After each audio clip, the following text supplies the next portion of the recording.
నెల 30న ఎన్డీఏ కూటమి మేనిఫెస్టో ప్రకటిస్తామని జనసేన అధినేత పవన్ కళ్యాణ్ తెలిపారు. కాకినాడ జిల్లా ప్రతిపాడు నియోజకవర్గం పరిధిలోని ఏలేశ్వరంలో నిర్వహించిన ఎన్నికల ప్రచార సభలో పవన్ మాట్లాడుతూ ఏపీలో ప్రస్తుతం మాఫియా డాన్లతో పోరాడుతున్నామని అన్నారు. ఎన్డీఏ ప్రభుత్వం రాగానే పంతాడ అక్రమ మైనింగ్ ను క్రమబద్దీకరించి బాధ్యులపై చర్యలు తీసుకుంటామన్నారు. ఎయిడెడ్ విద్యా సంస్థలను పునరుద్ధరిస్తామని హామీ ఇచ్చారు. భవన నిర్మాణ కార్మికుల సంక్షేమ నిధి నుంచి 450 కోట్లు దోచేశారని, తమ ప్రభుత్వం రాగానే భవన నిర్మాణ కార్మికులను ఆదుకుంటామని భరోసా ఇచ్చారు పవన్. మనం పోరాటం చేస్తుంది ఒక మాఫియా డాన్ తో పోరాటం చేస్తున్నాం. ద్వారంపూడి చంద్రశేఖర్ రెడ్డితో పోరాటం చేస్తున్నాం.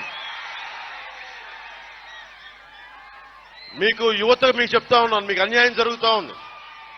పత్తిపాడు మండలం లంపకలవ గ్రామం సమీపంలో ద్వారంపూడి చంద్రశేఖర్ రెడ్డి గారి సోదరుడు వీరభద్రారెడ్డి వీరభద్ర కంపెనీని పెట్టి అక్రమంగా ఆ కంపెనీకి మట్టి గ్రావెల్ అక్రమంగా రవాణా చేసి నిర్మాణం చేపట్టారు. మైనింగ్ సెస్ తోటి, మైనింగ్ మీద వసూలు చేసే పన్నుతోటి కంపెనీ కోసం ఒక బ్రిడ్జ్ చేసుకున్నారు.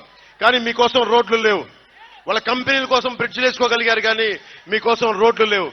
ఇందాక ఎమ్మెల్యే అభ్యర్థి గారు చెప్తా ఉన్నారు, రోడ్లు సరిగ్గా లేవు, మనకి సౌకర్యం లేదు, మనకి వెన్నెముక ఊడిపోయేలా ఉన్నాయి మన రోడ్లు.